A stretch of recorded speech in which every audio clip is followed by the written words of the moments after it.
Hola, buenas tardes a todos, ¿cómo están? Vamos a dar comienzo a un nuevo día del módulo de estrabismo y oftalmopediatría, hoy con dos charlas. Así que ya los dejo con la primera oradora, que es la doctora Claudia Polo. Claudia, buenas tardes, ¿cómo estás? Buenas tardes, Fabio. Buenas tardes a todos. Acá estamos listas. Listas. Bueno, Clau, un placer tenerte, cuando quieras podés empezar. Bueno, buenas tardes a todos. El tema que me toca es el de síndromes especiales o estrabismos especiales, depende de qué clasificación miremos. Y dentro de la clasificación de todos los estrabismos es la parte de estrabismos menos frecuentes, generalmente congénitos, de los cuales vamos a hablar ahora.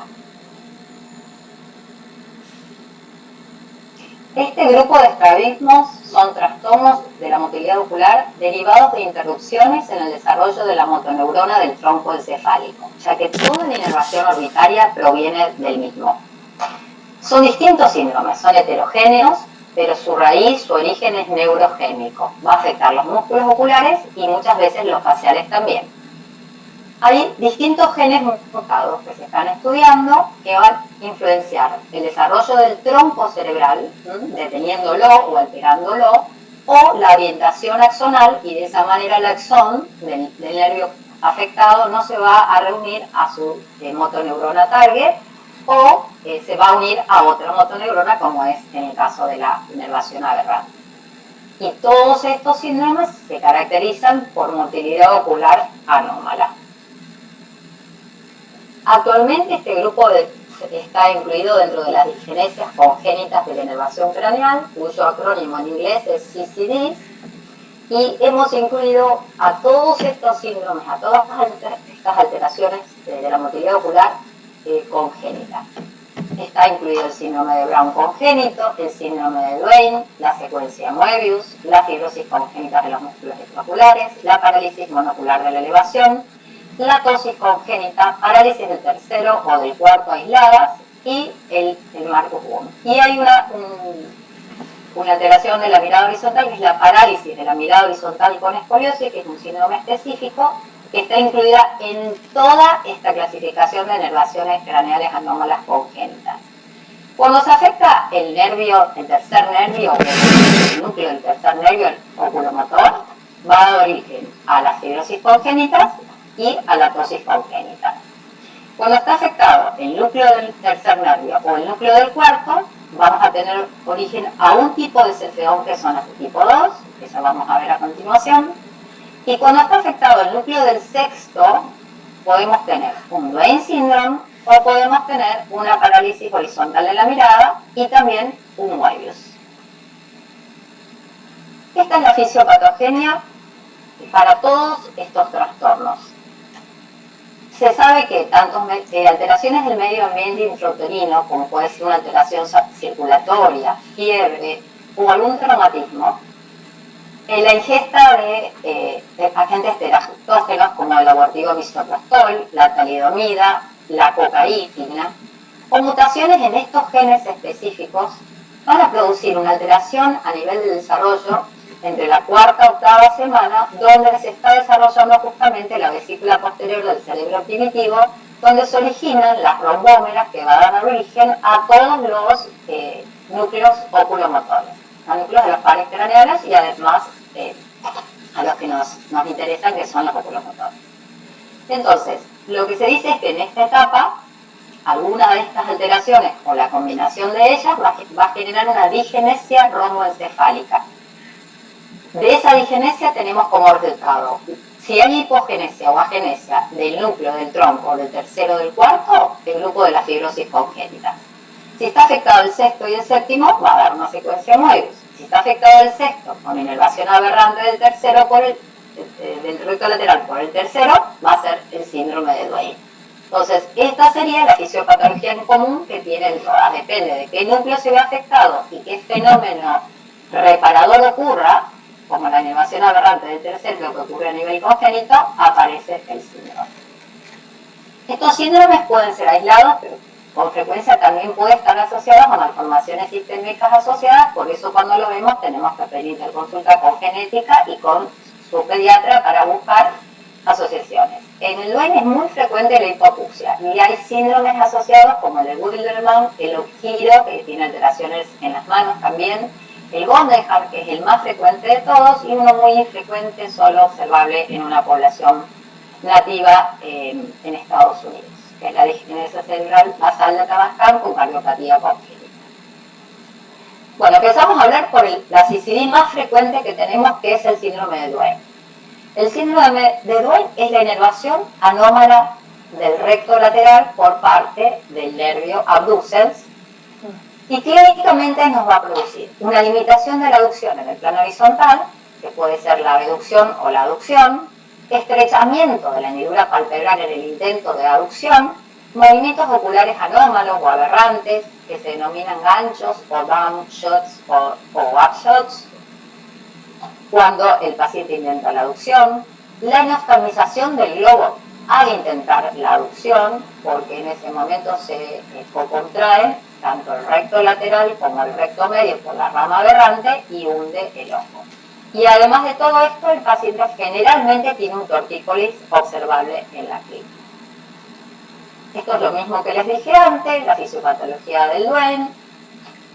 Se observa una hipoplasia o agenesia del núcleo del sexto nervio, hay una inervación anómala del recto lateral ipsilateral por una rama del tercero. Entonces tenemos ausencia de inervación normal, parcial o completa, más una inervación anómala por parte del tercero de un recto lateral.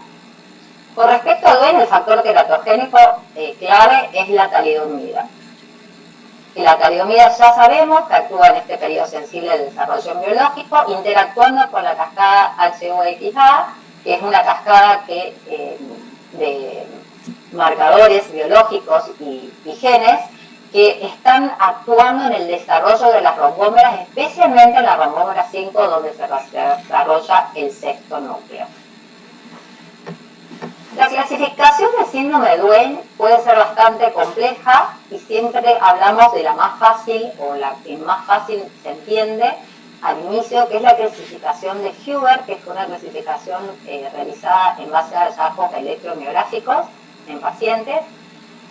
Y él la clasificaba en tipo 1, tipo 2 y tipo 3. El tipo 1 es donde falta la abducción, el tipo 2 donde falta la abducción y el tipo 3 donde hay una combinación de limitación de aducción y abducción. Vamos a ver que esto va cambiando, ha cambiado con el tiempo, esa clasificación se agregaron 3 tipos más y está todo más relacionado con la clínica. ¿Por qué? Porque actualmente el concepto de Duane es que es un espectro de denervación y que cada paciente tiene un grado de denervación e inervación anómala diferente. Entonces tenemos que tratar de ubicar en qué espectro de inervación anómala y denervación tiene ese paciente para poder hacer el tratamiento. Siempre hacemos un examen oftalmológico completo y recordando que en este grupo de denervaciones podemos tener una hipoplasia, una malformación del nervio óptico asociada, que puede ser uni o bilateral. El cuadro clínico característico a nivel estrabológico, el paciente puede estar derecho en posición primaria, puede estar en esotropia o en exotropia.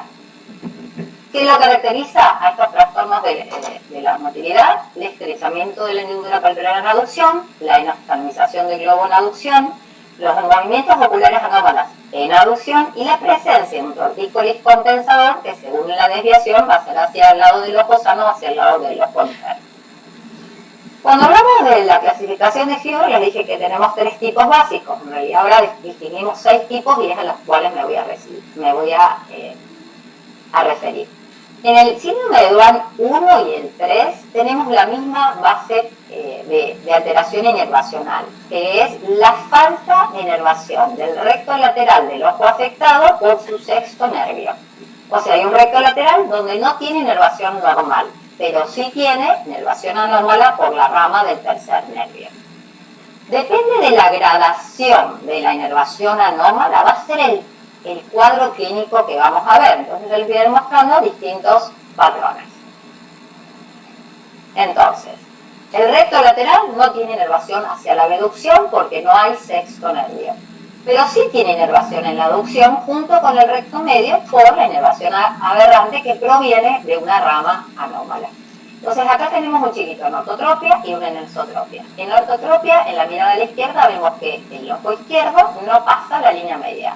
Llega a la línea media y quizás alcanza 2 o 3 grados. Cuando intenta mirar hacia la derecha, en el intento de aducción de ese ojo izquierdo, vemos que el ojo izquierdo se va para arriba y prácticamente no vemos aducción. Entonces, si no tenemos abducción, sabemos que puede ser un tipo 1 o un tipo 3, ¿verdad? Y este es un movimiento ocular anómalo característico del síndrome de Duane y vean el estrechamiento de la hendidura. Y este chiquito con gran tortícolis está en esotropia. Cuando lo hacemos mirar hacia la derecha, vemos la limitación de la abducción del ojo derecho. Otra paciente con eso Duane del ojo izquierdo dentro de este espectro clínico de aberración, de inervación que tienen estos pacientes. En esta chiquita habría poca inervación aberrante del recto lateral por parte del tercer nervio y un recto medio con su inervación muy normal.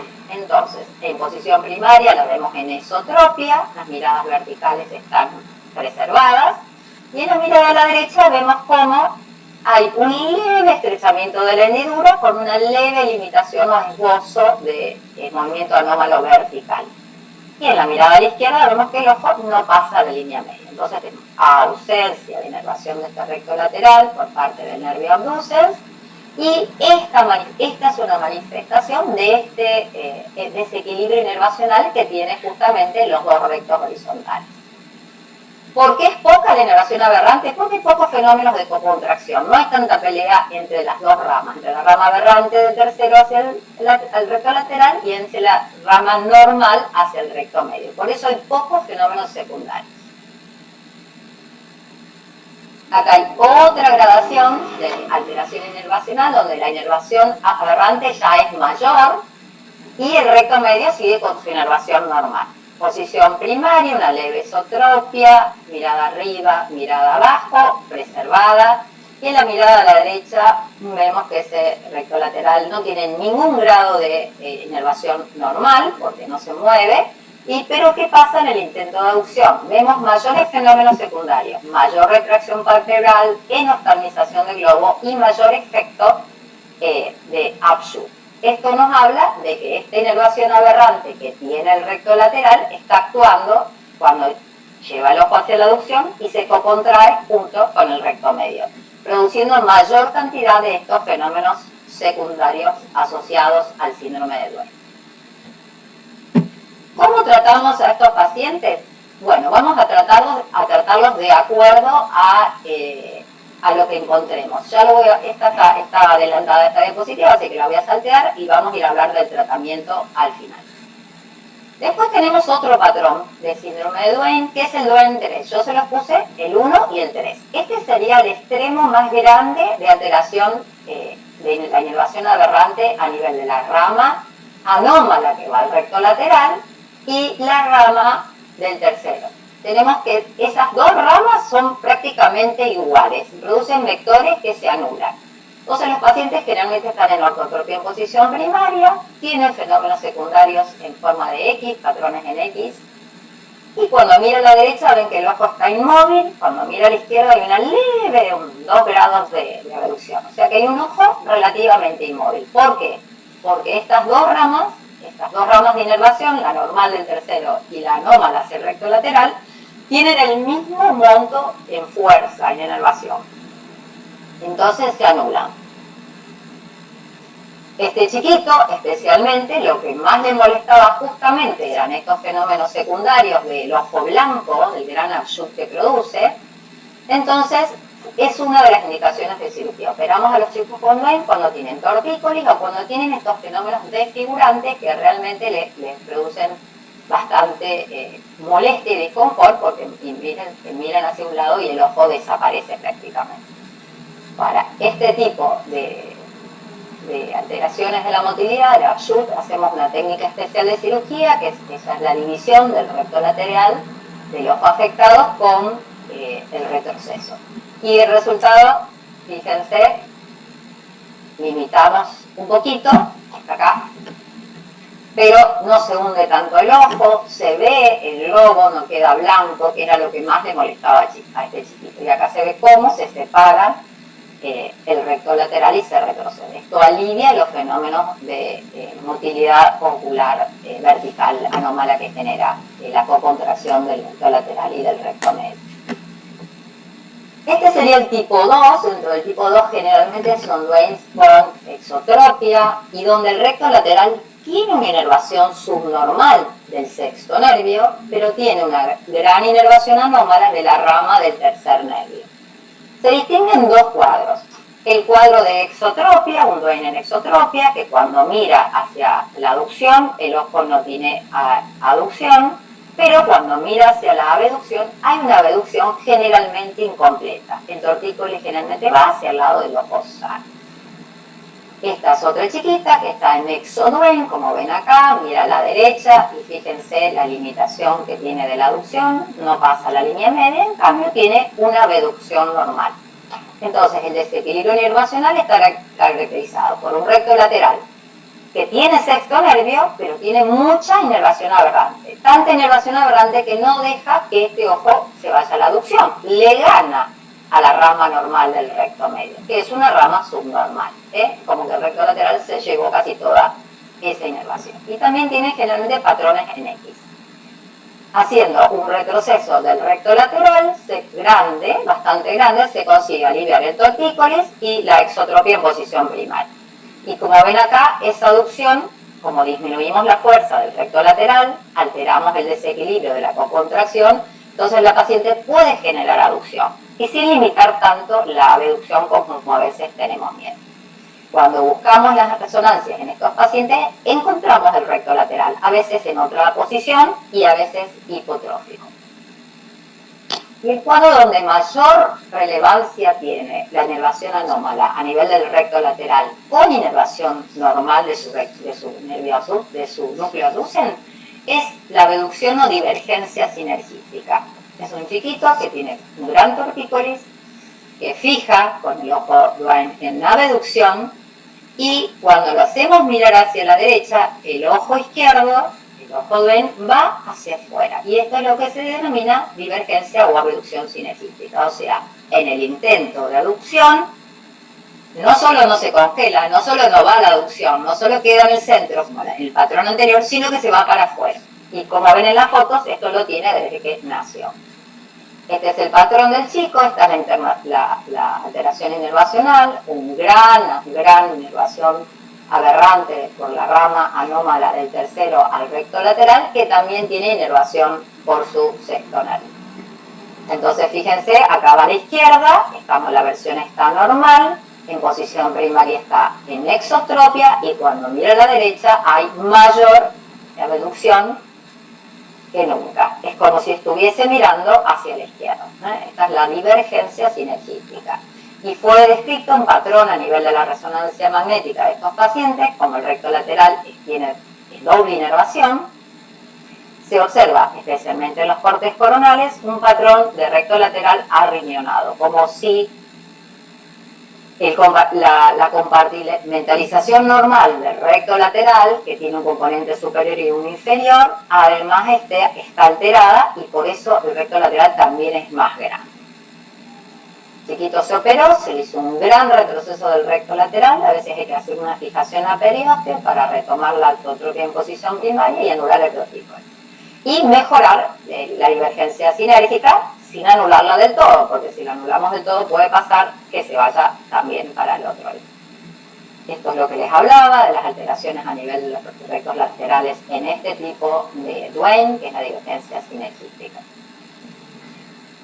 Las resonancias, la verdad que son muy importantes en todas estas ICDs, en todas estas denervaciones craneales congénitas, porque, como les dije antes, una alteración a nivel del tronco del cerebro. Entonces nosotros tenemos que estudiar el tronco del cerebro y la órbita en estos pacientes. Por eso pedimos siempre el estudio de imágenes. Y en el estudio de imágenes nos vamos a buscar en un protocolo específico las raíces de los nervios que creemos que están afectados y además vamos a ver en la órbita cómo están los músculos y fíjense la gran alteración que puede haber en este paciente con síndrome de Down, con una atrofia prácticamente del recto medio, y del recto inferior. En este caso es casi una CCO. El otro patrón que les dije son los duanes. Los duanes generalmente son unilaterales, pero también tenemos duenes bilaterales. En estos casos de bilaterales son los casos que pueden ser genéticos, ¿sí? Generalmente están acompañados de malformaciones a nivel del oído interno, como tenía este paciente, y acá podemos testear estos genes, el OSA1 o el MAFFB o el DRS, que son los que están asociados a este tipo de alteraciones. Duane bilateral, fíjense en exotropia del ojo izquierdo, cuando mira a la derecha, el ojo izquierdo hace una abducción casi completa, pero el ojo derecho no abduce, y cuando mira a la izquierda, el ojo derecho no tiene abducción y el ojo izquierdo no tiene abducción. Entonces, fíjense lo complejo que es la inervación de estos dos pacientes, de estos dos ojitos. Cuando mira arriba aparece lo que se llama Duane vertical, que es otra clasificación de Huber, y fíjense cómo el ojo se mete para arriba, hace mayor retracción. Bueno, esto se cree que es una cocontracción del recto superior con el recto lateral. Y cuando mira abajo también hay una diferencia a nivel vertical.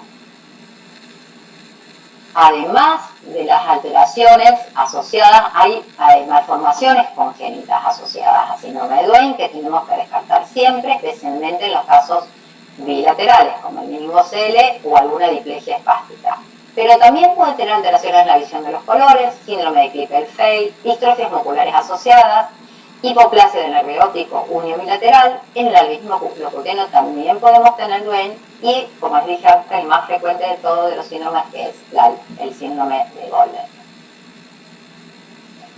Cuando hablamos de indicación de cirugía, va a depender de si es un ESO-Duane o es un EXO-Duane y del tortícolis que tiene, va a depender si el cuadro es unilateral o bilateral, de qué grado del espectro de denervación e inervación anómala tenemos al paciente y qué grado de desviación tiene el paciente en posición primaria, si es menor de 20 o es mayor de 20.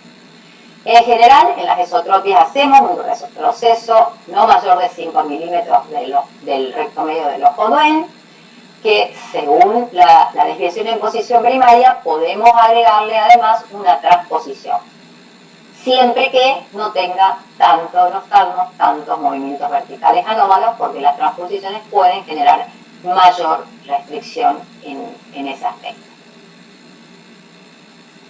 Bueno, eso es de Duane. Con respecto a la clasificación nueva de Duane, el tipo 5 es el Duane en X, es el Duane que el paciente está en ortotropia en la mirada al frente y tiene exotropia solamente en la mirada arriba, el patrón en Y, perdón, y el tipo 6 que es el vertical, como les mostré anteriormente. Vamos a hablar ahora de secuencia de Moebius. La secuencia de Moebius, anteriormente llamado síndrome de Moebius, es una secuencia de malformaciones donde las dos características que tienen que estar siempre para ser definida como tal es la parálisis facial, sea uni o bilateral, central o periférica, y una alteración a nivel de la motilidad ocular en el plano horizontal. No es más la definición vieja que decíamos que era una parálisis del sexto nervio bilateral. No. Y ahora les voy a mostrar por qué. A nivel genético lo que sabemos es que es un desorden poligénico de gran heterogeneidad. El más frecuente de todos es el Moebius esporádico asociado a la ingesta de teratógenos como el misoprostol. Hay fenotipos especiales como el Robin-Moebius, fenotipos que afectan, que denominan el MBC1 del cromosoma 13, el cromosoma 3, el cromosoma 10, y otras de lesiones aisladas como estas que tenemos acá. Y cada año nos sorprende alguna mutación nueva, como les voy a mostrar a continuación, la del KIF21A. ¿Cuáles son las asociaciones que tienen los chiquitos con secuencia Moebius? Dijimos que sí o sí tiene que haber parálisis facial, como tienen estos dos chiquitos bilateral, y alteraciones en el plano horizontal, como tienen estos que ya van a ver. Pero pueden tener neuropatías periféricas, hipogonadismo hipogonadotrófico, parálisis congénita del séptimo nervio, ya dijimos que es obligatoria, pero también puede ser del octavo nervio con sordera o hipoacusia, parálisis además del tercero, del quinto y del hipogloso y del glosofaringeo, malformaciones orofaciales y dentales por todas las parálisis asociadas a nivel de la lengua y el paladar y la facial, malformaciones en las extremidades, generalmente pivot, pero también puede haber falta de extremidades, agenesia del pectoral mayor, que se denomina síndrome de Colan, que está acá, malformaciones cardíacas, y el aspecto psiquiátrico de estos pacientes siempre se creyó que eran chicos con retraso mental, pero se han encontrado que hay mucho autismo en estos chicos por la falta de espejo, ¿no? La falta de contacto con el otro, al no poder responder emocionalmente con una sonrisa, eso crea una gran alteración en el contacto con sus padres, con su familia, y se cree que es una de las cosas que estos chicos estén tan aislados emocionalmente. En este estudio de 38 pacientes que hicimos en el Hospital Garrahan con la doctora Beatriz López, nosotros encontramos que los pacientes no tienen todos esotropia, sino que la mayoría tenía esotropia, que podría presentarse como una parálisis del sexto unio bilateral y de distinto monto. Generalmente son esotropias de gran ángulo, pero a gran ángulo le llamamos a mayor de 50 dioptrías y de menor ángulo a menos de 50. Pero que había un grupo de pacientes que tenían ortotropia en posición primaria, y en esos encontramos la alteración de la parálisis de la mirada horizontal. Otros que tenían exotropia, asociados a síndrome de Duane, porque la fisiopatología es la misma y muchas veces aparece en un paciente móvil que es un Duane sobrepuesto. Lo mismo con la fibrosis congénita de los músculos oculares. Este estudio ha ido incrementándose, ya tenemos 20 pacientes más, y la proporción sigue bastante similar, y hemos definido con estos pacientes los patrones de motilidad ocular que encontramos en síndrome de Moebius. Y por todo eso, por todos estos estudios de gran número de pacientes, se ha cambiado el concepto que teníamos en la motilidad ocular a nivel de la alteración asociada a síndrome de Moebius. Entonces, un paciente de Moebius puede tener cualquiera de estos 4 patrones de la motilidad ocular. Por lo tanto, la definición es esa: una parálisis facial con una alteración de la motilidad ocular en el plano horizontal. Este es un fenotipo de parálisis de la mirada horizontal. Generalmente están en ortotropia, fíjense en los movimientos verticales conservados. Cuando miro a la derecha y miro a la izquierda, no hay forma de producir movimientos horizontales, y esto se debe a que, además de la lesión en el núcleo, hay una lesión del fascículo longitudinal medial, por lo tanto no pasa la inervación para la mirada conjugada a través del fascículo longitudinal medial hasta el subnúcleo del recto medio contralateral. Fíjense la carita, parálisis facial bilateral, y la artrogrifosis, las malformaciones en las manos casi siempre presentes. Y esta es otra paciente que está en ortotropia, fíjense que tiene tosis bilateral, tiene parálisis del facial bilateral, limitación de la reducción bilateral, movimientos verticales bastante bien, excepto los superiores. Estas es una tomografía, y fíjense en la tomografía, el complejo elevador y el recto superior se observa muy hipotrófico. Y este es uno de los pacientes que creo yo que tiene una superposición con fibrosis congénita de los músculos extraoculares, y es muy parecida a lo que fue publicada como KIF2 positiva. Así que es muy probable que el día que podamos hacer estudios genéticos a esta chica nos dé ese genotipo. Bueno, esta es otra chiquita, fíjense, el tortícolis, parálisis facial unilateral bilateral asimétrica, y está en exotropia. ¿Por qué? Mira a la derecha, mira a la izquierda. A la derecha el movimiento del ojo derecho tiene una limitación de una cruz de la deducción, y el ojo izquierdo, fíjense, no tiene una buena aducción. Cuando mira a la izquierda, no hay aducción del ojo derecho, no hay abducción del ojo izquierdo. Entonces va con algo de retracción. Esto parece un Duane bilateral, más la parálisis facial entra dentro de la definición de lo que es una secuencia Moebius. Además, pivot y bilateral. Otro chiquito, fíjense, está derecho en posición primaria, no hay movimiento hacia la derecha ni hacia la izquierda, pero sí pueden usar el fenómeno de la convergencia produciendo aducción en la mirada de cerca. Por eso a veces cuando los evaluamos de cerca pareciera que están en esotropia. No es esotropia, esto es aducción, está generando una aducción con la convergencia, que la convergencia va por otra vía y no se ve afectada en estos chiquitos. La convergencia generalmente es normal. Y lo que más tenía este pequeño eran alteraciones de la superficie, que son muy graves y bastante frecuentes por la parálisis facial y la oftalmos bilateral. Y por la ambliopía se generó después una esotropia del lado izquierdo. Fíjense la cantidad de lesión corneal que tenía ese ojo. Otro chiquito, en ortotropia, una parálisis facial. Fíjense, mirada a la derecha, mirada a la izquierda, nada, mira arriba, mira abajo, y abajo se nota generalmente la convergencia. Fíjense en todas las malformaciones, estos chiquitos con piegot, distintos cuadros, esotropia, estetosis, esotropia, tosis bilateral, cómo se van superponiendo y van variando los fenotipos en cada paciente. ¿Qué vemos a nivel de la resonancia en estos pacientes? A nivel del tronco, a veces no encontramos sexto nervio. Esto es lo normal, y acá no hay ninguno de los dos sexto nervios. Y a veces se encuentran hipoplásicos saliendo hacia otro lugar, que no llegan, obviamente, a la órbita, que son los trastornos de la guía axonal, que son producidos por algunos genes. Y esta sexta pacientita, con Moebius, con una gran esotropia, especialmente del ojo derecho. Ese ojo estaba fijo en aducción y el ojo izquierdo podía centrarlo 5 grados, nada más que eso. Ella tenía tortícolis cruzado en aducción para poder fijar con ambos ojos, y en su resonancia encontramos un sexto que no iba hacia ningún lado y del otro lado no lo encontramos.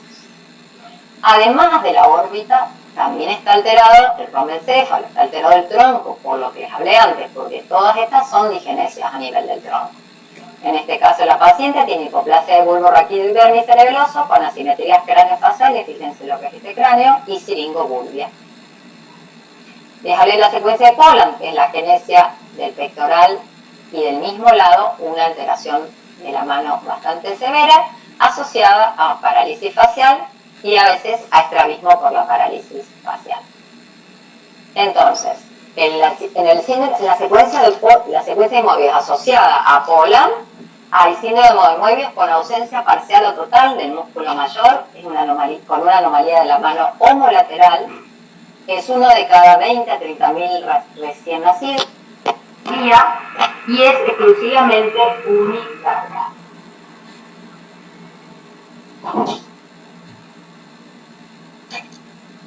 Estoy acá, estoy conectando luego a ver si me escuchan bien. Sentía que no se escuchaba bien. Sí, Clau, se escucha bien ahora. Seguimos, sí, porque parece que te había desconectado el micrófono. Esto ya les demostré. Vamos adelante. Bueno, este artículo del 2003, hace muchísimo tiempo, cambió la forma de cómo entendíamos la secuencia Moebius. Justamente fue este artículo de Versigil y colaboradores que habló del mal desarrollo del romboencéfalo. Y a partir de acá se empezó a estudiar un poquito más y a encontrarle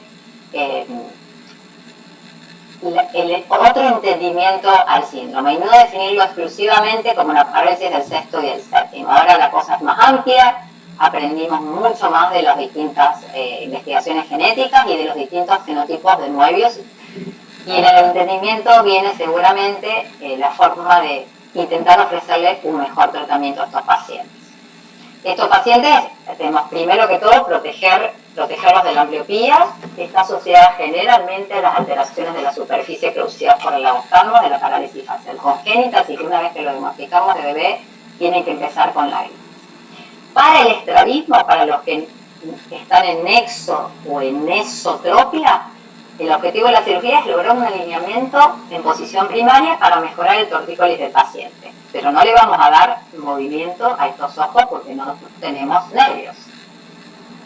Siempre antes de dormir un niño con anestesia general, con esta secuencia, evaluarlo con endoscopía. ¿Por qué? Porque tienen vías aéreas muy complicadas por las parálisis asociadas al glosofaringeo y al hipoglosio. Eso genera intubaciones dificultosas y puede aumentar muchísimo el riesgo de estos pacientes en la cirugía. Generalmente lo que operamos es la esotropia, que es la desviación observable más frecuente, con un gran componente restrictivo, con una contractura de rectos medios que no se ve en una parálisis del sexto común adquirida, con acortamiento de tejidos blandos y acortamiento de conjuntiva. Si ven en esta resonancia, en este corte axial, cómo se ven estos rectos medios tan engrosados, especialmente en la parte orbitaria, fíjense cómo tiene un aumento de señal y además se ven más gorditos. Y cómo el paciente está en esotropia bilateral. Acuérdense que cuando normalmente dormimos a un paciente, lo relajamos y los ojos se van al centro o hacia afuera. En estos casos no se relajan, no hay manera, porque son rectos medios que nunca tuvieron el antagonista activo. Por lo tanto, al no tenerlo, estos músculos jamás se estiraron. No tienen prácticamente componente elástico en su composición. Entonces generan estas contracturas terribles. Bueno, esta es la chiquita que les mostré antes.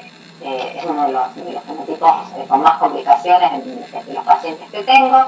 Tiene una esotropia de gran ángulo, mucho mayor del ojo derecho que del ojo izquierdo. Fíjense, acá tendría alrededor de 15, 20 dioptrías, y en cambio acá ya está el ojo totalmente fijo en aducción. Entonces, ¿qué evaluamos? Evaluamos la posición de la cabeza, el tortícolis, y hacemos bajo anestesia las ducciones activas y pasivas. Siempre en estos pacientes con componentes restrictivos, en todo ese grupo de estrabismos complejos, lo que encontramos bajo anestesia es lo que nos va a ayudar a definir qué monto de cirugía vamos a hacer. Como verán, este recto medio no va a estar en el mismo estado que esto. También en el mismo paciente, en los distintos ojos, el grado de contractura suele ser distinto y requerir distintas cirugías. En este ojo con un retroceso del recto medio grande nos va a servir, nos va a alcanzar, pero en este no nos va a alcanzar ni siquiera con un retroceso de 10 y vamos a tener que agregar seguramente una transposición. En Moyur estamos haciendo transposiciones sin desinserción con la técnica denominada Nishida modificada. Siempre bajo anestesia, estos estrabismos restrictivos están en el mismo monto de desviación que tienen cuando están despiertos, no salen de la esotropia. Las ducciones son negativas, fíjense, no se puede llevar a la reducción. Son cirugías realmente complejas, la toma del recto medio es muy dificultosa porque ya les expliqué, el músculo está totalmente tenso y aprieta el globo ocular, hunde la esclera. Entonces cuando pasamos el gancho es muy peligroso, como también el pasaje de la sutura, la desinserción muscular y la reinserción. Son todos momentos realmente muy difíciles en estos pacientes, porque además los retrocesos tienen que ser muy grandes. Se aconseja usar siempre un gancho acanalado para evitar complicaciones cuando pasamos la sutura a perforar el globo, cuando cortamos estos músculos. El test de Queré es un test que mide elasticidad de los músculos extraoculares. Normalmente tiene que llegar al limbo de la córnea. Fíjense que acá ni siquiera llega a la inserción original. Fíjense el acortamiento que tiene y la falta de elasticidad de estos músculos. Por eso, con un gran retroceso, los pacientes quedan alineados. Recién se negativiza la aducción hacia afuera cuando el músculo está desinsertado. Entonces, el retroceso, el monto se va a definir en la cirugía de acuerdo al grado de contractura, donde quede ese músculo. Evitamos la orientación escleral de la sutura y siempre asociamos un retroceso de la conjuntiva. Ahí estamos haciendo el retroceso dinámico, hacemos no lo hago todo en handlux, o sea, sutura colgante, sino trato de hacer un pasaje antes, en el lugar que puedo hacer un pasaje escleral y después el original. Y ahí voy llevando el ojo, dejando el músculo donde me guste que quede el ojo. No puede quedar en exotropia, porque si no se va a quedar en exotropia cuando se despierte. Tiene que quedar derecho, como está este paciente. Después agregamos el retroceso de conjuntiva. De la esotropia, fíjense cómo quedó. Ella anduvo muy bien un tiempo, pero este ojo se ambliopizó. Así que, bueno, esa es otra de las complicaciones que tenemos con estos chiquitos cuando tienen un gran retraso madurativo, que no aceptan el tratamiento de la ambliopía. Aceptó el lente y nada más. Bueno, vamos al otro grupo de trastornos de la denervación congénita craneal, que son las fibrosis generalizadas de Brown, o por sus siglas en inglés más conocidas como CFO.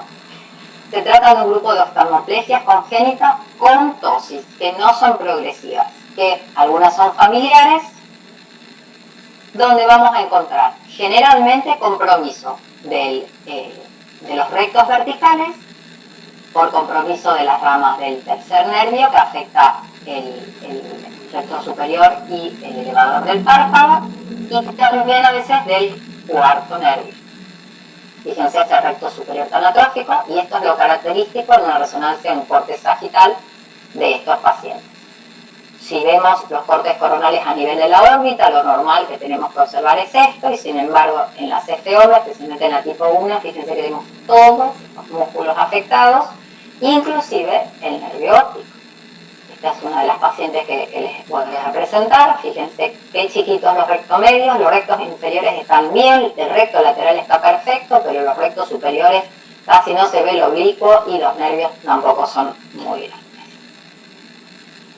Además de eso, además de los músculos tan finitos, tan atróficos que encontramos y tensos, tenemos acortamientos conjuntivales por estar tanto tiempo en la posición, el estrabismo que están tanto tiempo o hacia abajo o hacia arriba que las conjuntivas también se acortan. A grandes rasgos, las F11 se clasifican desde hace 15 años por la genética. Tenemos 3 F11. Se han agregado algunas subvariantes en estas por los genes que se han encontrado. Pero lo importante es que la tipo 1 es autosómica dominante, igual que la tipo 3. Pero la tipo 2 es autosómica recesiva. Con respecto al fenotipo, la tipo 3, que es familiar, que vamos a encontrar a alguien en su familia con una alteración, es muy variable dentro de la familia. En cambio, la tipo 1, casi todos los hermanos y los familiares tienen el mismo fenotipo, que es ptosis bilateral, oftalmoplesia bilateral y ambos ojos en exo o en exotropia, y no pueden llevar los ojos a la línea media. Siempre los test de inducción forzada pasiva son positivos. El tipo 2 generalmente son exotropias con mucha limitación de los movimientos y no hay antecedentes familiares. Y el tipo 3, les dije que es la otra autosómica dominante, la variabilidad en la familia es enorme. Podemos encontrar cualquier patrón. Y la nueva que se agregó, que es esta mutación en el KIP21A, que se asocia a CFO Moebius, que es el patrón que después se lo voy a volver a comentar. Bueno, esta es toda una familia, viene la alteración desde la mamá, los 3 hijos varones, fíjense, exotropia, ptosis, CHINAP, y una de las hijas de este señor, con lo mismo, exotropia, CHINAP, exotropia enorme. Esto es lo que vemos, familias afectadas, ya saben que hay antecedentes. Esta chiquita, el papá con ptosis y ella con este CHINAP, limitación de la elevación, ptosis bilateral, y ojos fijos en infraducción. Fíjense en la resonancia, los músculos bastante afectados, casi todos, excepto el recto lateral, y sus ducciones tampoco son muy buenas a nivel horizontal, a pesar de que esté bien el recto lateral. Probablemente porque el recto medio no esté ayudando mucho. Ella está en exotropia por momentos, fíjense abajo, movimientos laterales y nada de movimientos a nivel del plano superior y ptosis bilateral. Estos es una familia, también de 3 generaciones, son los más chiquitos, afectadas con ojos que no se mueven, ojos totalmente en ortotropia, pero inmóviles, en el plano horizontal y el vertical. Se les hizo diagnóstico con biopsia de deltoides para ver si era una miopatía, y hasta el día de hoy no se encontró nada. Quedó dentro del grupo de las fibrosis generalizadas de Brown de tipo 3, no son evolutivas, no están asociadas a ninguna otra distrofia muscular ni miopatía estructural, por lo tanto, y tiene los músculos en la resonancia finitos, podría ser una fibrosis generalizada con otro patrón. Los otros eran 3 hermanos. Esta es una hija única, sin antecedentes, que viene a la consulta a hacerse lentes, y yo le hago obviamente el control de los movimientos y encuentro que cuando miro a la derecha hace esta caída de los párpados, como una ptosis hacia cuando intenta mirar hacia afuera. Y su mirada no es completa, sus miradas horizontales no son completas. No puede elevar los párpados ni puede bajarlos. O sea, no tiene tosis en posición primaria, pero hace una tosis aberrante en la mirada a la derecha y en la mirada a la izquierda. Tiene un cierre incompleto de los párpados, cuando mira para abajo, y los ojos están siempre en ortotropia en la posición primaria. Así que esta chiquita también se investigó, no se le encontró ningún patrón patogénico a nivel muscular y se encontró la resonancia afectada, especialmente el complejo elevador y superior. Y esta es una mutación nueva, se van encontrando todos los años mutaciones nuevas, en este caso se asoció el Moebius con la cefeón, muy similar a esta facilita que ya les conté antes, en la ortotropia, con limitación bilateral de la abducción y de la supraducción. En este caso no fue necesario operarla del estrabismo porque estaba derecha, pero sí se le hizo cirugía de tosis, una suspensorial frontal con muy buen resultado, y en general los chicos con Moebius tienen un bel intacto. Esta chiquita, su bel no era intacto. ¿Por qué? Porque ya era una cefeón. Las cefeón no tienen bel intacto, realmente están abolidos. ¿Y cómo era su resonancia y su tomografía? Su tomografía en este caso, pues, también atrofia del componente elevador, fíjense que finitos, y en cambio los otros músculos se veían bastante bien. El recto lateral un poquito más fino de lo normal, pero el inferior era normal y todo lo que es complejo superior y cuarto se veía afectado. Este es otro fenotipo de otro paciente que tiene oftalmoplegia, ptosis y parálisis del sexto, o sea que también es una superposición cefeón con Moebius. Fíjense, está derecho, no hay elevación, no hay depresión ni hay movimientos horizontales. Esto ya habla de una alteración a nivel del tronco que afecta no solo los movimientos de los núcleos del sexto completos, sino además los núcleos del tercero.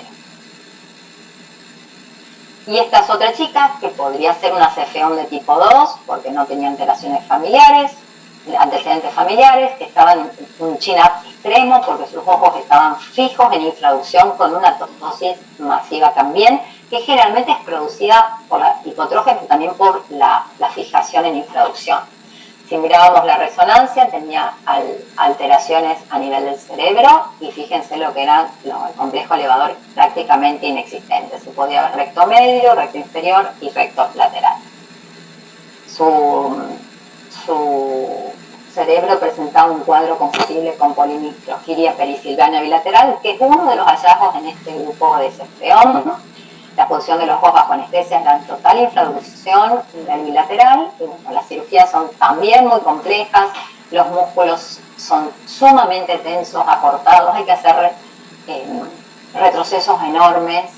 Muchas veces, mucha gente habla de dejarlos sueltos, pero en realidad si lo dejamos sueltos se van a pegar en un lado, es mejor dejarlo en un punto que estemos tranquilos, que sepamos dónde se queda, y también hay que trabajar la conjuntividad porque está totalmente acortado. Este fue el ojo izquierdo, también se operó el recto medio, cantidad de tejidos sobre los músculos, que no son músculos, son tendones fibrosos, que tienen inserciones oblicuas, como ven acá, y se hacen obviamente grandes retrocesos para tratar de aliviar el cuadro restrictivo de estos pacientes, tratando de lograr bajo anestesia una posición de los ojos que esté alineada. En este caso hicimos un doble retroceso de los dos rectos inferiores y se liberaron los tejidos del recto medio sin retroceder. Al otro día la chiquita estuvo muy bien, recién cuando resuelva el estrabismo vamos a la tosis, porque a veces la tosis puede mejorar, no fue el caso de la chiquita, así que lentamente, si no hacemos el estrabismo, si no hacemos la tosis, también va a volver a buscar en su tortícolis la fijación, así que tenemos que hacer la cirugía de tosis teniendo muchísimo cuidado porque no tienen fenómeno de venta. Para ir terminando a nivel de la CCD, la evaluación oftalmológica, como en todos estos pacientes, lo primero de todo es tratar de resolver la ambliopía, que puede ser orgánica, por alteraciones en la superficie o por defectos de refracción que tienen generalmente astigmatismos. Y después, cuando vamos a evaluar la motilidad de estos pacientes, ver si está alterada la motilidad vertical y hay tosis, generalmente vamos a estar frente a un caso de esclerosis congénita de los músculos extraoculares.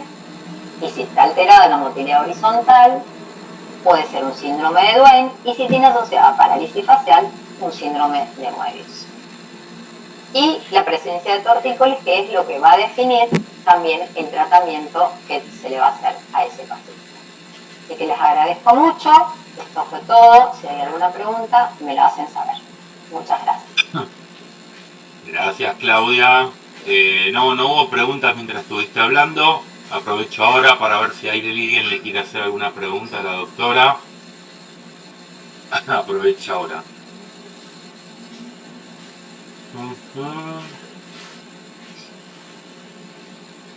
¿Se entendió todo?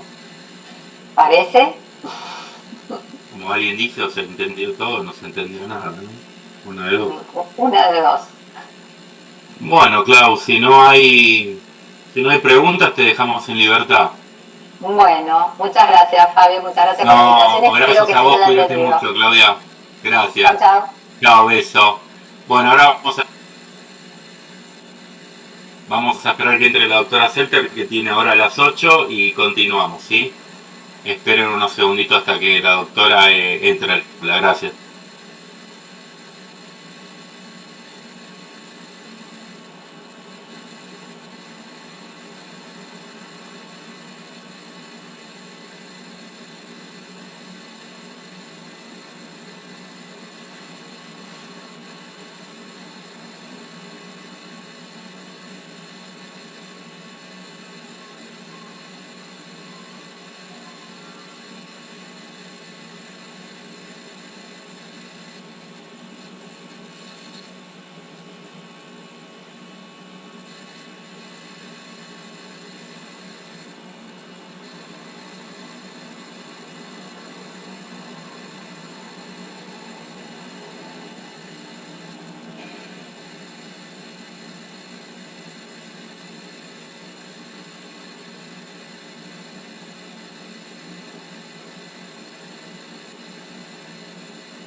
La doctora Selter en unos minutos entra, ya me dijo. Por otro lado, recuerden que el miércoles está la sesión ordinaria en el Intersur. Así que bueno, ahora en unos minutos entra la doctora Selter.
Hola, doctora.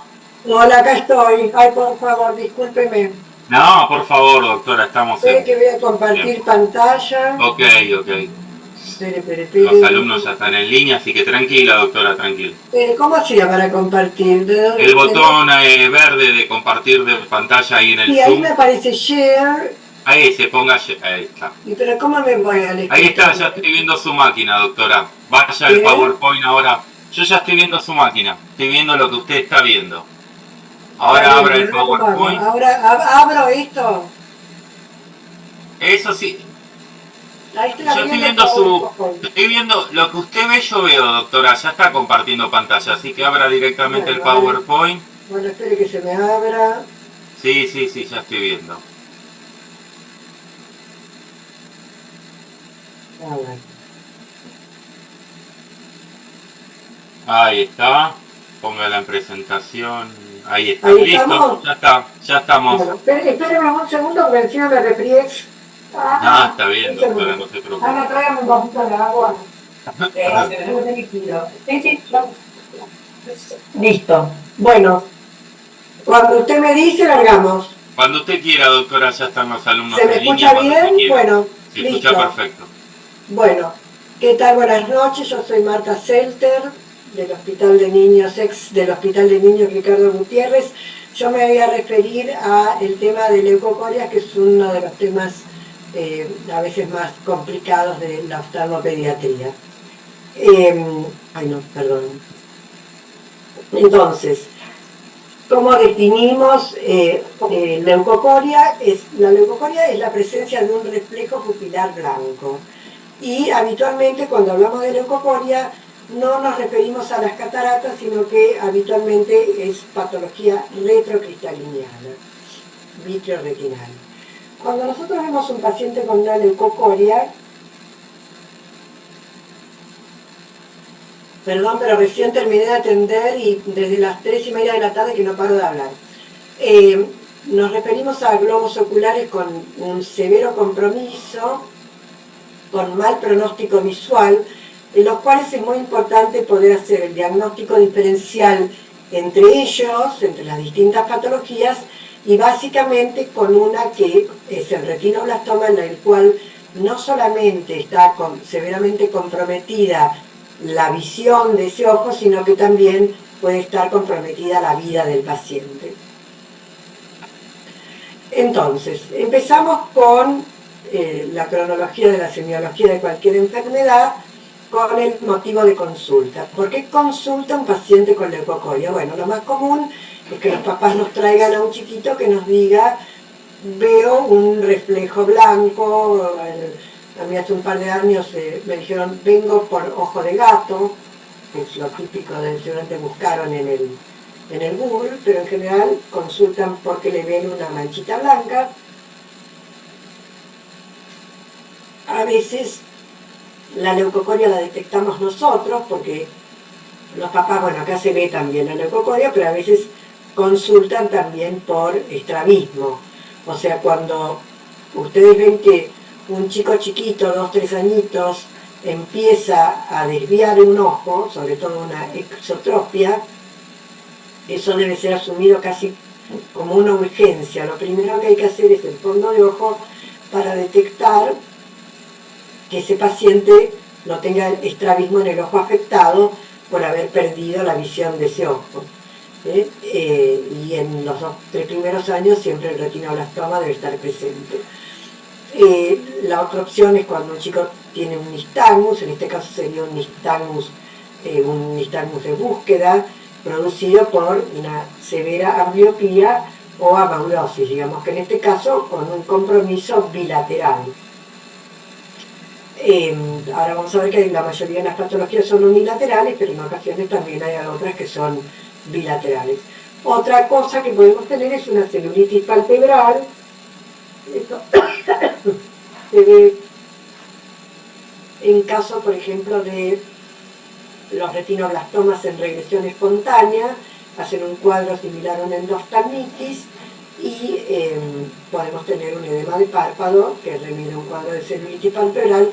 Por eso, bueno, en la época así de tener tan a mano las imágenes, uno siempre, bueno, yo siempre recuerdo a mi querida maestra, la doctora Angélica Damel, que cuando veíamos un chico con una celulitis nos hacía forzar la apertura del párpado, si no se podía con la mano, con un separador, y observar ese ojo, y en más de una ocasión hemos visto un retinoblastoma, una leucocoria correspondiente a un retinoblastoma. Hoy día de repente uno al niño lo pone abajo en el tomógrafo y bueno, ya tiene el diagnóstico. De todos modos, si uno puede abrir el ojo, ya sea manualmente o mediante un separador tipo Desmarres, también aquellos que tienen ojo clínico pueden hacer el diagnóstico previo a conseguir un turno para una imagen bajo anestesia general. A veces podemos tener ojo rojo cuando ya tenemos un proceso inflamatorio, y un glaucoma secundario, lo mismo, por ejemplo un retinoblastoma o una enfermedad de Coats en estado avanzado con desprendimiento de retina, todos ellos conducen al glaucoma secundario irreductible. Ay, perdón. Bueno, acá tenemos diversas imágenes, esto corresponde a un retinoblastoma unilateral, acá tenemos un retinoblastoma bilateral, tiene la XT, ven que tiene como la mirada como perdida. Esta chiquita fue derivada en su momento del hospital La Gleize con esta celulitis, acá la tenemos bajo anestesia general con los separadores en ambos ojos, en este claramente tenía la leucocoria, fíjense la quemosis, o sea, un cuadro compatible con un retinoblastoma en regresión espontánea. Bueno, acá tenemos una oftalmía, es el otro extremo, un chico con un retinoblastoma avanzado, y a veces son hallazgos. Esto es un chico con un pseudoestrabismo que la mamá nos comentó que a veces le veía una manchita blanca que le parecía. Nosotros, la verdad que fíjense que en esta foto el chiquito está dilatado, en la mirada al frente no se le ve nada, y en el perfil se ve esa leucocoria que correspondía a un retinoblastoma localizado en la periferia. Bueno, luego vamos al interrogatorio, donde hay elementos del interrogatorio que nos pueden ayudar, como la edad, por ejemplo, si esto es algo congénito. Ay, perdón, un segundo, bien, por favor, la voz.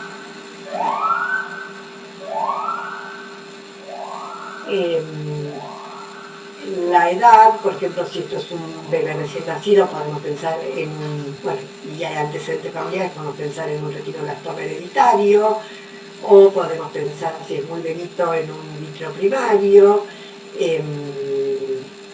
Bueno, también puede ser, ya son raras, pero una retinopatía del prematuro en estado ya cicatrizal, que por suerte se ve muy poco. Ya si es un poquito más grande, 2-3 añitos, podemos pensar en un retinoblastoma o en una enfermedad de Coats, sobre todo si esto se produce en un varón, que es más común. Bueno, la presencia de antecedentes personales, en general son chicos sanos, con ojos sanos previamente, pero bueno, por ejemplo, la prematurez nos puede hacer sospechar que esta leucocoria, si es bilateral, puede corresponder a una retinopatía del prematuro de mala evolución. Hay síndromes genéticos, hay un síndrome genético que se asocia al retinoblastoma, que es la de lesión del brazo largo del cromosoma 13. Bueno, los antecedentes familiares, como ya dije, el retinoblastoma, yo, bueno, con el paso de los años he tenido la oportunidad de ver primero pacientitos, niños, después a sus hijos y en algunas ocasiones a sus nietos. Bueno, la presencia de traumatismos, a veces los traumatismos pueden producir una proliferación vítrea preretinal con desarrollo de leucocoria. Bueno, los hábitos, eso tiene que ver con el contacto con cachorros por la eventualidad que se trate de una toxocariasis.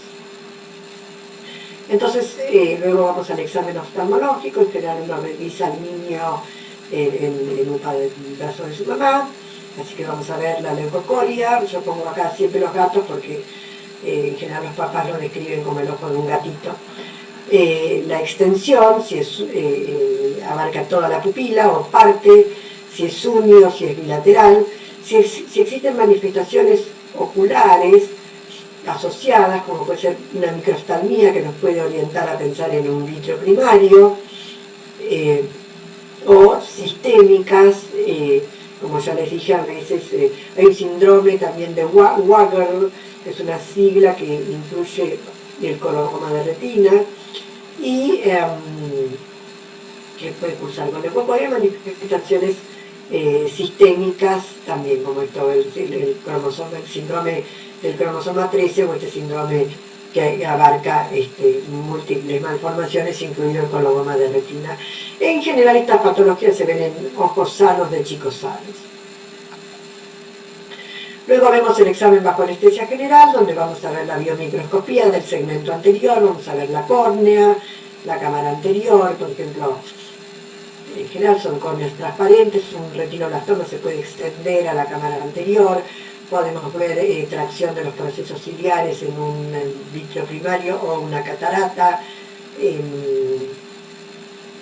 Bueno, podemos ver signos de una uveitis anterior que nos orienta más a pensar en algún proceso inflamatorio infeccioso, tipo puede ser una toxocariasis, que a veces puede cursar también con uveitis anterior.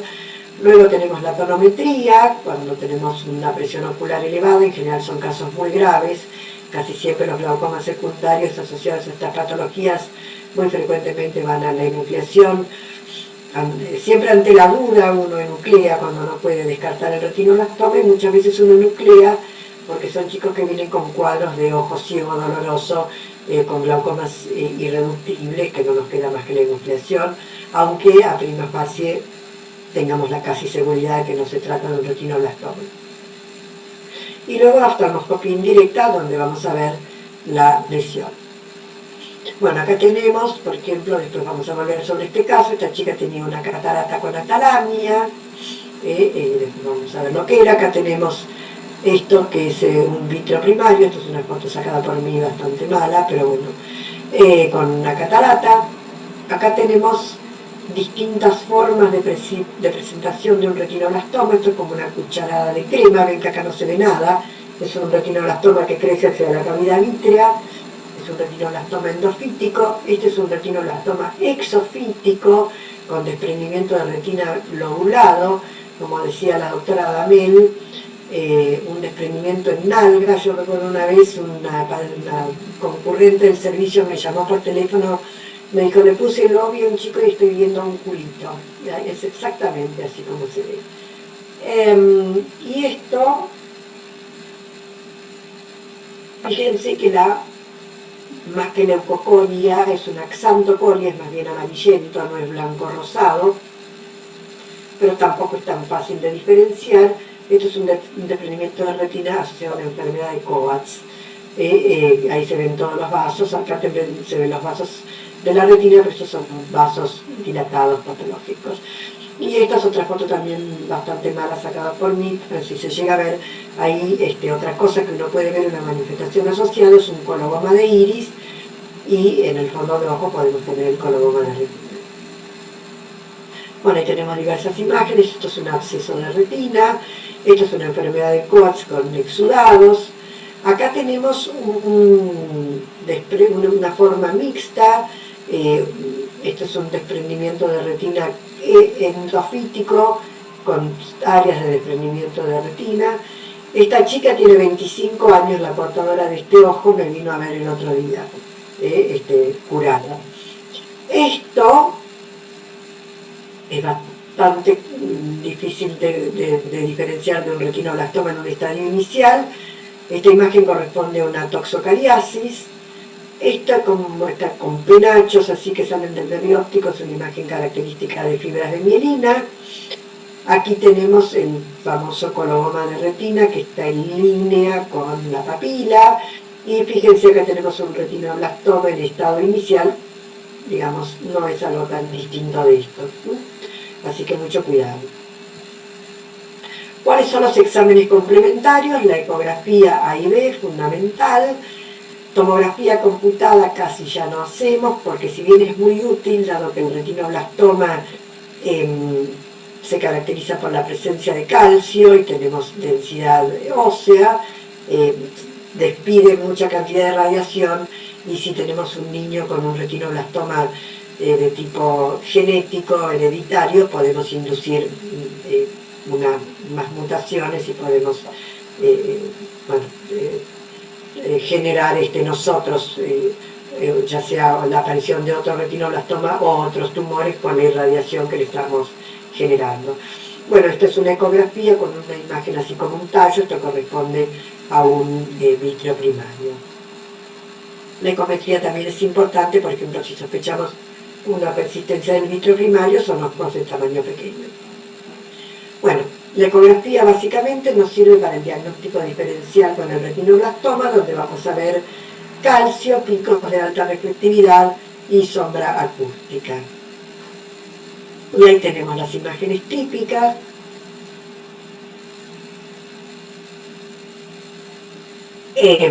Estas imágenes de alta reflectividad con la sombra acústica dadas por el calcio. Acá tenemos otra. Y ahí tenemos esta imagen, este tallo con este tejido acá. Esto corresponde a una persistencia del vítreo primario. Y aquí tenemos otra. Bueno, la tomografía computada, les reitero, si bien no la estamos usando, pero bueno, si no nos queda otra y tenemos que usarla, tenemos que saber que sirve para detección de calcio, para el diagnóstico diferencial, para el tamaño tumoral, para la detección de metástasis, para la detección del tumor pineal, para planificar el tratamiento y para la respuesta al tratamiento. Y ahí tenemos estas imágenes que son típicas. Estas no son tan típicas, tienen una masa poco calcificada.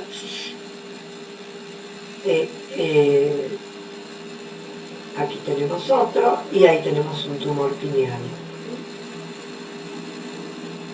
Pero acá tenemos una imagen no calcificada correspondiente también a un retinoblastoma, así que también hay que darle mucha importancia a los hallazgos clínicos, ¿sí? Y al índice de sospecha del observador experimental.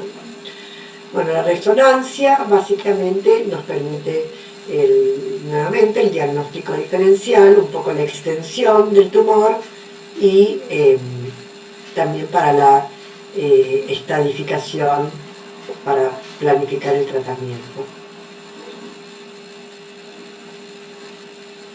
¿Se ve todo? Fabio, ¿dice algo?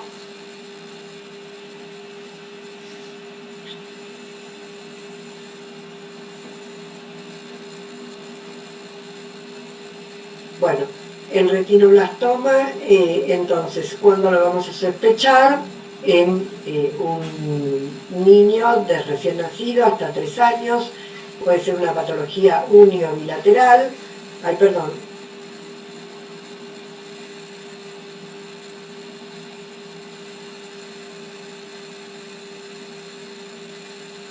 No sé si me están escuchando. Sí, doctora, la escucho. Ah, bueno, la estaba llamando porque como Sí, desapareció sí. la imagen mía... No, porque se me cortó unos segundos, pero la escucho. Ah, Sí. Bueno, si me escuchan y me ven está todo bien. No, está bien. Listo.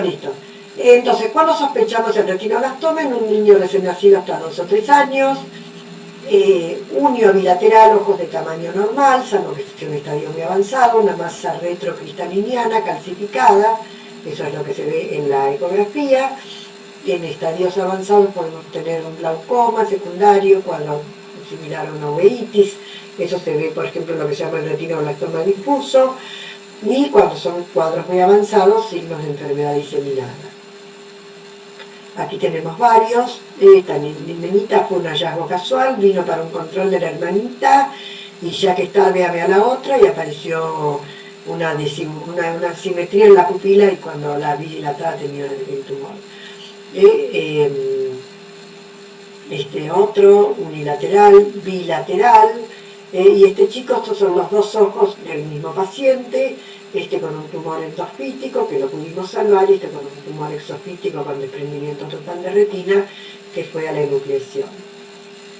Bueno, acá tenemos, este chico yo lo sigo, debe tener como cerca de 20 años, vino cuando era un bebé, en realidad vino con su leucocoria, lo estudiamos bajo anestesia mientras que estábamos decidiendo a ver qué hacíamos con él, se internó, lo internaron los papás por esta celulitis. En realidad el chico se autoderivó porque los pediatras, los oftalmólogos en la zona de origen nos dieron mucha bolilla, y fíjense que si no lo hubiéramos visto unos días antes con esta quemosis hubiésemos pensado en una endoftalmitis. Y después tenemos el IPM espontáneo, que bueno, el IPM espontáneo es una de las formas de presentación poco frecuentes del retinoblastoma. Acá tenemos una diseminación a la cámara anterior, acá tenemos uno ya en estadio avanzado con glaucoma secundario. Esto es otra cosa que puede ocurrir, es también otra diseminación a la cámara anterior, formando lo que se llama un pseudohipopion, es decir, un pseudohipopion porque es estéril. Y aquí tenemos una catarata con atalamia en un chico, bueno, con un retinoblastoma que se presentó con una catarata. Bueno, acá tenemos dos formas de retinoblastoma muy avanzado. Esta nena se había vuelto al Paraguay con un ojo teóricamente controlado, el otro enucleado, y regresó en este estado. Logramos controlarlo, lo enucleamos y falleció esperando un autotrasplante de médula ósea porque tenía metástasis cerebrales. Bueno, acá tenemos imágenes. Esto es un retinoblastoma curado, endofítico, exofítico. Esto es una forma inicial.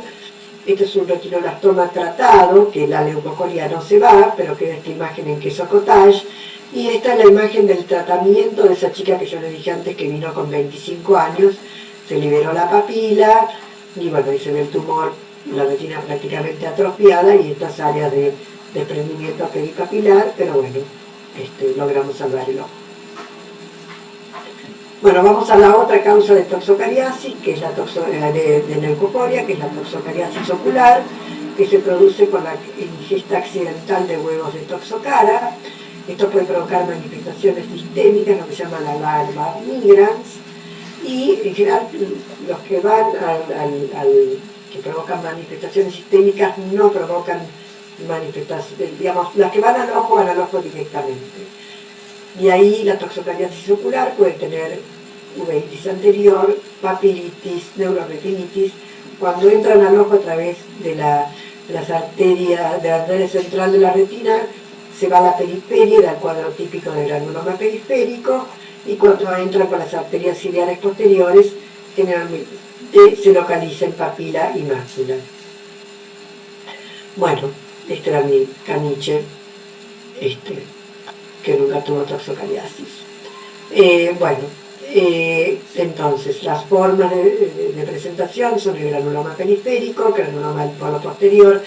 A veces tenemos una forma de endoftalmitis, que es lo que más se puede confundir con un retinoblastoma, neuritis óptica, iridociclitis. En general la edad de presentación son 7-8 años, son chicos grandes, controles escolares, aunque hemos visto chicos de 1 o 2 años que nos enucleamos porque no pudimos descartar un retinoblastoma y una toxocariasis.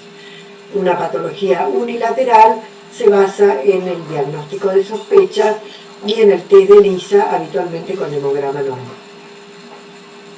Ahí tenemos esta chica, vino a vernos con un control escolar, un plan de sanidad escolar, y vimos que no nos ojo no veía, y cuando la dilatamos encontramos esto. Después hizo una catarata, y acá está con este ojo rojo porque está recién operada de esta, ¿no? Ahí tenemos otro granuloma del polo posterior, ahí tenemos otro, y ahí tenemos ya un desprendimiento de retina secundario, a un cuadro tipo endoftalmitis. Luego tenemos el grupo de las enfermedades vasculares de la retina en los niños, que son lesiones exudativas de la periferia, con áreas de no perfusión y de neovascularización, exudado lipídico, y pueden conducir al desprendimiento de retina. Generalmente se asocian a una alteración del gen NDP, el gen Norrie disease pseudoglioma. Es una alteración en la síntesis de la norrina que produce alteración en la vasculogénesis y alteraciones en la diferenciación celular. Y ahí tenemos todo este grupo de patologías que cuando uno la describe son todas bastante parecidas. La persistencia del vitrio primario hiperplásico o persistencia de vasculatura fetal, que es una malformación congénita de la porción anterior del vítreo, que se presenta como una placa de tejido fibrovascular retrolentar. Estas son todas las características, puede tener distintos tipos de tejidos, se puede adherir a la cápsula posterior del cristalino y producir una catarata, puede unirse a los procesos ciliares y una de las características son los procesos ciliares elongados. Bueno, cuando avanza puede producir un cristalino intumescente y producir un cierre de la cámara anterior. La mayoría son unilaterales, aunque a veces hay alteraciones menores en el ojo contralateral. A veces simplemente se limitan a una forma mínima, como puede ser el punto de Mittendorf, o una malformación de la papila, que es la papila de Bergmeister. Puede ser entonces anterior, posterior o mixta. Las formas anteriores son las que tienen mejor pronóstico visual. Entonces la forma anterior suelen tener leucocoria con microftalmía, puede haber catarata, procesos ciliares elongados y bueno, en las formas ya más avanzadas, hipotalamia, membrana fibrovascular, vasos iridianos dilatados, IPM espontáneo, esa es otra de las causas de IPM espontáneo, el vitro primario, y puede haber glaucoma y en el caso del estrabismo es por la pérdida de la visión. Y la forma posterior también con microftalmía, el pliegue de retina, el pliegue congénito de retina, puede haber alteraciones en el nervio óptico, membranas vítreas, tallo vítreo central, maculopatía, en general está transparente el cristalino y también nuevamente el estrabismo es por la pérdida de la visión. A modo de resumen, primeros meses unilateral, microftalmía, puede o no haber catarata, una masa retrocristaliniana con elongación de los procesos ciliares y glaucoma secundario, pliegue congénito de retina, depende de dónde esté ubicada la patología. Y ahí tenemos una microftalmía, otra, ahí tenemos una malformación de papila, los procesos ciliares traccionados, ahí tenemos una masa retrocristaliniana y ahí tenemos una catarata. Bueno, la enfermedad de Kovács, que es otra de estas patologías, es una vasculopatía exudativa con alteraciones vasculares, con telangiectasias, microneurismas, dilataciones venosas, puede producir un desprendimiento de retina exudativa con áreas de falta de perfusión, que se observan, no es tan fácil a veces hacer un RFG en un chico chiquito, depósitos de lípidos con exudación y desprendimiento de retina. Y bueno, cuando hay desprendimiento de retina podemos tener nuevamente el glaucoma secundario, que también puede ser un glaucoma neovascular con cataratas. Cuanto más precoz es la aparición, es peor el pronóstico. Habitualmente es progresiva, pero a veces hay casos que quedan así estancados y hay casos de regresión espontánea. La forma de presentación, leucocoria, estrabismo, en el fondo de ojo, microaneurismas exudados, la RPG con áreas de no perfusión y exudación. En el diagnóstico, bueno, no hay focos de calcificación y la resonancia es útil en el diagnóstico para diferenciar el retinoblastoma de la enfermedad de Kovács, porque el fluido subretiniano es súper intenso en la enfermedad de Kovács y es isointenso en el caso del retinoblastoma. Bueno, como resumen, chicos, son varones, 5 a 6 años, la enfermedad es unilateral, ojos de tamaño normal, exudado de retina, desprendimiento y glaucoma secundario. Y ahí tenemos este desprendimiento de retina, acá tenemos otro, bueno, formas exudativas y hemorrágicas, esta es más que nada una forma exudativa, acá tenemos otro también, una forma mixta.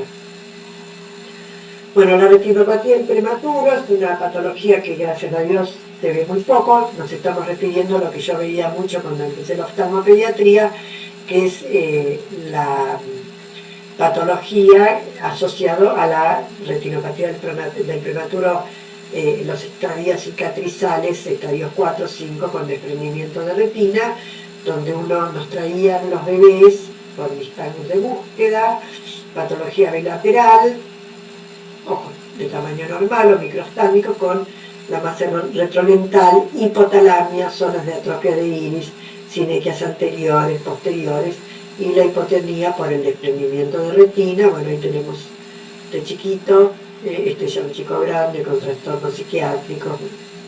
Esta es la imagen típica que solíamos ver hace muchos años. Bueno, la enfermedad de Norrie es una patología, lo que se llama la displasia de retina, en general no está presente al nacer, aparece en los primeros meses, es bilateral, con alteraciones vasculares periféricas, con masa retrocristaliniana, con proliferación vítrea progresiva. A veces puede aparecer una opacidad corneal, catarata, tisis bulbi. En el caso puntual de la enfermedad de Norrie se caracteriza por la aparición de sordera y retraso madurativo, y en algunos casos de niñas con el síndrome de incontinencia pigmentis puede haber signos de displasia de retina. Bueno, este es un cuadro comparativo, dejémoslo. Bueno, tenemos el coloboma de retina, que se produce por falta de cierre de la cisura coroidea. En general son estas zonas de esclera desnuda con el reborde pigmentario así en línea con la papila. Este fue un caso que nos dio un poquito de trabajo porque tenía todo el aspecto de un retinoblastoma, era un coloboma con tejido adentro. Digamos, clínicamente parecía, cuando le hicimos la tomografía computada, la realidad es que se vio una masa como puntiforme y muy mínima. Después el doctor Talevi nos hizo el examen y bueno, la conclusión fue que se trataba de un coloboma con un tejido mesodérmico. Bueno, las fibras de mielina, que se ven así como penachos. Alguna vez hemos visto pacientes con toxocariasis, que se los confunde con esto. Un infiltrado leucémico. Y bueno, vamos a ver algunos casos clínicos para terminar. Esta nena tenía una leucocoria de 6 meses de evolución, ojo derecho 10 décimas, ojo izquierdo visión luz. Lo que tenía en el ojo izquierdo una catarata total con neovascularización del iris, presión ocular normal, no se veía el fondo por opacidad de medios, una leucocoria causada por una catarata. Los diagnósticos presuntivos, que podía ser una catarata posubeítica o un tumor. Bueno, ahí van todas las posibilidades. Acá sería una catarata posubeítica o malformativa. Se hizo una ecografía, la tomografía computada. En ese momento no teníamos a mano la resonancia, unos estudios infectológicos, sobre todo un ELISA. El ELISA negativo, la longitud axial normal, y ahí tienen esta imagen típica de un retinoblastoma, y esta es la tomografía computada. ¿Sí? El tratamiento fue la enucleación. Bueno, la asociación de retinoblastoma con catarata es sumamente rara, hay muy pocas publicaciones. Este, si mal no recuerdo, fue un caso que quedó de la madre la catarata y del padre el retinoblastoma. Bueno, este es uno que publiqué yo de catarata asociada a retinoblastoma. Era un chico que tenía un síndrome de Lowe, síndrome óculo-cerebro-renal, una rareza absoluta. Bueno, esta chiquita tenía también, una chica grande, 5 años, 5 décimas de visión, con presión ocular normal, en el ojo izquierdo, bueno, agudiza visual 5 décimas, fondo de ojo normal. Bueno, con esta imagen, esta imagen que era móvil, diagnóstico presuntivo para planitis, toxocariasis, lo mismo. Bueno, de origen, el diagnóstico era más de pensar en un cuadro inflamatorio o tumoral. Se hizo la ecografía, la tomografía, la fenología, bueno, TORCH negativo, ELISA negativo. La ecografía marca esta imagen, bien compatible con un retinoblastoma. Bueno, esta le hicimos quimioterapia, luego le colocamos una placa y prácticamente la desaparición de esa imagen en el vitrio. Después de un par de años de evolución aparecieron estas siembras vítreas en la cámara anterior, este exudado vítreo, se hizo radioterapia externa y bueno, terminó con una enucleación. Este otro chico, ven también un chico grande, una leucocoria del ojo izquierdo de varios meses de evolución, pero con visión. Bueno, la biomicroscopía mostraba esta imagen en la periferia, Tyndall, turbidez, diagnóstico presuntivo, de vuelta a todo lo mismo. Y bueno, se le hizo ahí tenemos la imagen, acá en la ecografía compatible con un retino, la tomografía medio dudosa, con dudas lo mandamos a hacerse la quimioterapia. Y bueno, después del primer ciclo encontramos una reducción de esa masa por un lado y por otro lado nos encontramos con esta imagen, esta dilatación vascular con exudados, desprendimiento desprendimiento vítreo, flotadores vítreos, retina aplicada, desaparecen las calcificaciones. Bueno, yo lo que pensé es que le había mandado a hacer quimioterapia a un paciente con enfermedad de Coats. Entonces, con ese cambié el diagnóstico presuntivo, lo mandé a un retinólogo para que eventualmente le haga láser. No se lo hicieron, lo dejaron en observación. Ahí tienen la RPG que le sacaron en el momento. Lo dejaron en observación y a los 6 meses hizo un glaucoma secundario y ahí tienen el retinoblastoma. Se hizo la enucleación y un retinoblastoma difuso infiltrante. Yo no sé si ya tuvieron la clase o la van a tener, pero bueno, es una de las formas de presentación, que es lo que más se puede confundir. El retinoblastoma difuso infiltrante no produce leucocoria y va invadiendo distintas estructuras del globo ocular, pudiendo simular distintas patologías. Ahí tienen un trabajo medio viejo, pero un retinoblastoma en un ojo que parecía una enfermedad de Coats. Este otro, un chico con una tisis bulbi, en realidad no fue derivado desde Perú con diagnóstico de catarata congénita, lo que tenía era una tisis bulbi de un año de evolución, con una calcificación masiva intraocular. Fíjense que se comía todo el calcio, se comía todo, no dejaba ver nada. Bueno, quedó en observación con un diagnóstico presuntivo de enfermedad de Norrie, la verdad que no sabíamos lo que tenía. 6 meses después hace una celulitis y ahí, como que tomó formita el ojo, se veía claramente una leucocoria. Bueno, este ojo persistía este cuadro de tisis bulbi y bueno, lo enucleamos y con diagnóstico presuntivo de retinoblastoma.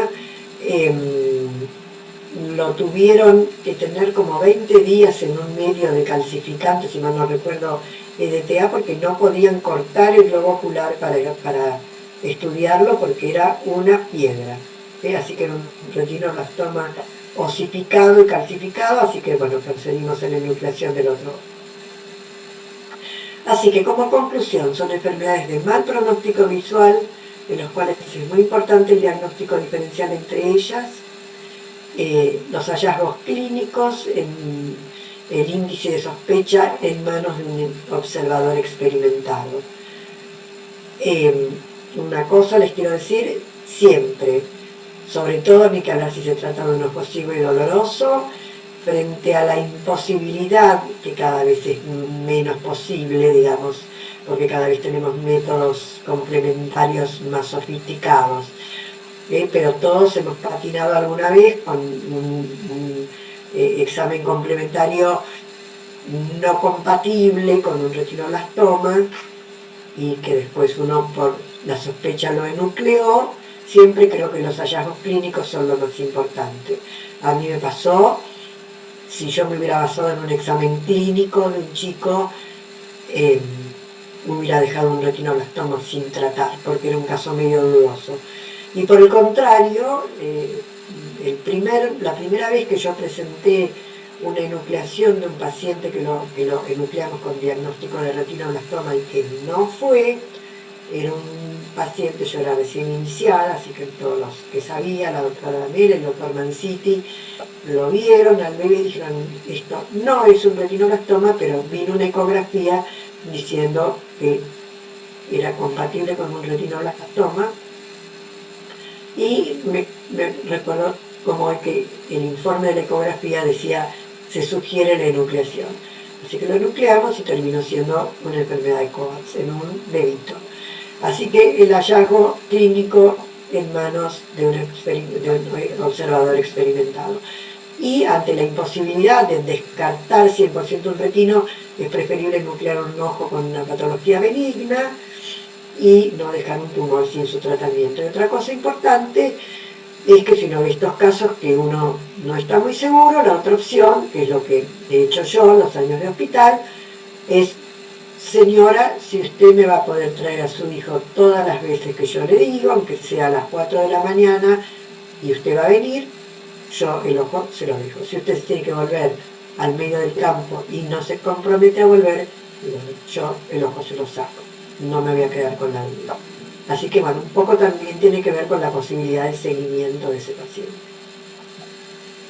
Y no olvidarse nunca que la leucocoria es un ice cream, es un grito de luz. Y que no es siempre tan fácil.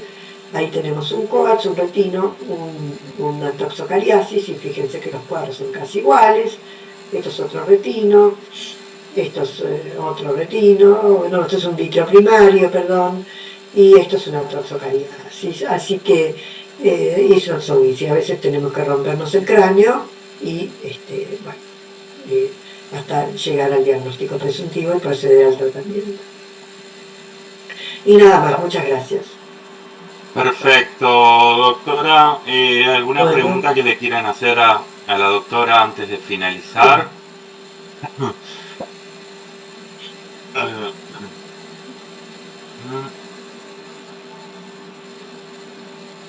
¿No hay preguntas? Bueno, doctora. Lo maté.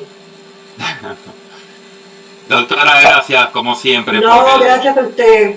Bueno, no, por favor, doctora, gracias y le mando un saludo grande. Lo mismo a usted. Chao, chao. Chao, gracias, doctora. Buenas noches para todos. Chao.